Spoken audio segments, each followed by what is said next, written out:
हम पानी के अंदर सांस नहीं ले पाते क्योंकि हमारे फेफड़े वायु में उपस्थित मुक्त ऑक्सीजन ले सकते हैं, परंतु पानी में घुला ऑक्सीजन नहीं।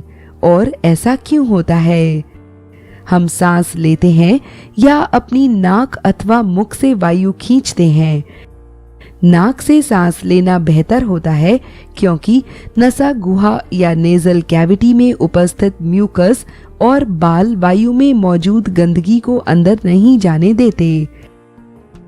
फिर वायु फेरिंक्स या कंठ से होती हुई ट्रैकिया या श्वसन नली में प्रवेश करती है। इस फेरिंक्स में एक और प्रवेश द्वार होता है जो भोजन नली में खुलता है। जब भी वायु भोजन नली में चली जाती है तो हमें डकार आती है। फिर वायु श्वसन नली से होती हुई 2 ब्रोंकाई में पहुंचती है। ब्रोंकाई की आगे कई महीन शाखाएं होती हैं जिन्हें ब्रोंकियोल्स कहते हैं।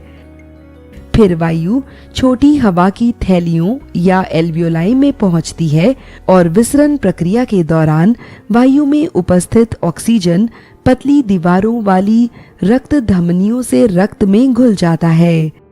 इस तरह से रक्त पानी में अवशोषित गैसों का आदान प्रदान नहीं कर सकता, इसलिए हम पानी में सांस लेने में असमर्थ हैं। हम सांस बाहर कैसे छोड़ते हैं? मध्यपट या डायफ्राम नीचे की ओर खिसककर फेफड़ों के विस्तार के लिए स्थान बनाता है, जिससे फेफड़ों में वायु दाब कम हो जाता है।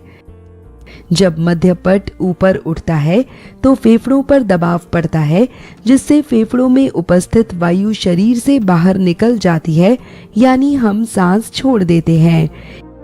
ये इसके लिए उल्टे पथ से यानी ब्रोंकियोल, ब्रोंकाई, श्वसन नली, फेरिंक्स, फिर नाक या मुख से होकर निकल जाती है।